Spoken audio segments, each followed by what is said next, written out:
Quand l'homme a-t-il commencé à écrire? Il y a 5000 ans aujourd'hui, deux grandes civilisations ont inventé l'écriture. D'une part en Mésopotamie, les Sumériens ont mis en place un système qu'on appelle le cunéiforme, et d'autre part, le long du Nil, les Égyptiens ont élaboré les hiéroglyphes. Les hiéroglyphes, nous y reviendrons plus tard. Voyons déjà où est née cette écriture cunéiforme. Alors, la Mésopotamie. Aujourd'hui, une grande partie de la Mésopotamie se trouve en Irak. C'est une région située entre deux fleuves, le Tigre et l'Euphrate. On appelait les habitants de la Mésopotamie les Sumériens ou les Mésopotamiens. L'écriture cunéiforme a été inventée pour des questions de commerce au départ. Les hommes échangent des matières entre eux, du bétail, des céréales par exemple, et il faut qu'ils gardent des traces de ces échanges et qu'ils puissent vérifier la fiabilité de ces échanges. Et pour garder trace de leurs échanges, il y a 5000 ans, les hommes ont choisi l'argile. Pourquoi ce support? À cette époque, le papier n'existait pas. Par contre, de l'argile, en Mésopotamie, il y en avait de partout. Il suffisait de se baisser pour en ramasser. Et puis, l'argile est un matériau économique. Après lecture, il suffit de réhumidifier la tablette pour obtenir une nouvelle pâte à modeler. Sur ces tablettes, au départ, les Sumériens écrivaient au moyen de sortes de dessins, des pictogrammes.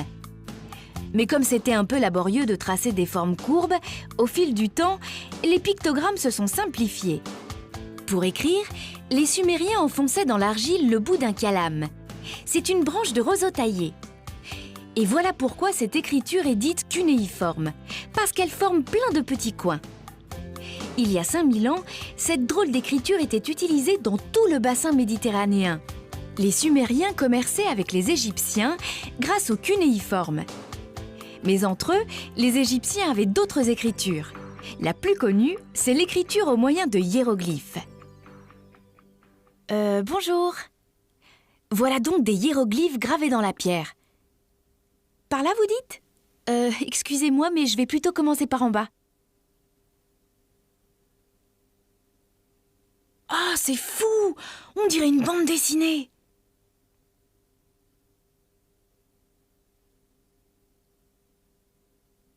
Et tu vois là, c'est Luciolicos, mon arrière-grand-père. Oui, bon, on n'est pas là que pour rigoler.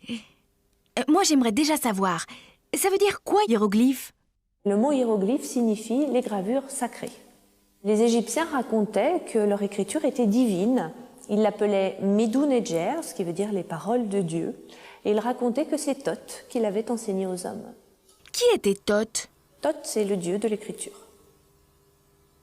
Et comment écrit-on en hiéroglyphe? Alors il existe deux façons de disposer les hiéroglyphes. On peut les inscrire en colonne ou bien en ligne. Mais lui, qu'est-ce qu'il fait là au milieu? En Égypte, on ne peut pas représenter un personnage sans le faire parler. On a besoin de savoir qui est ce personnage et ce qu'il fait ici. Et les textes qui l'entourent sont tout simplement les paroles qu'il prononce pour nous dire qui il est et ce qu'il fait. Pour communiquer avec Dieu, les Égyptiens utilisaient donc les hiéroglyphes, sur les temples, les stèles ou les sarcophages. Mais pour s'adresser aux hommes, c'est-à-dire pour l'administration, le commerce ou la littérature, les Égyptiens utilisaient une autre écriture plus simple, le hiératique. Et ils utilisaient aussi un autre support d'écriture. Oui, parce qu'un livre gravé dans la pierre, c'est sûr que ça n'aurait pas été pratique.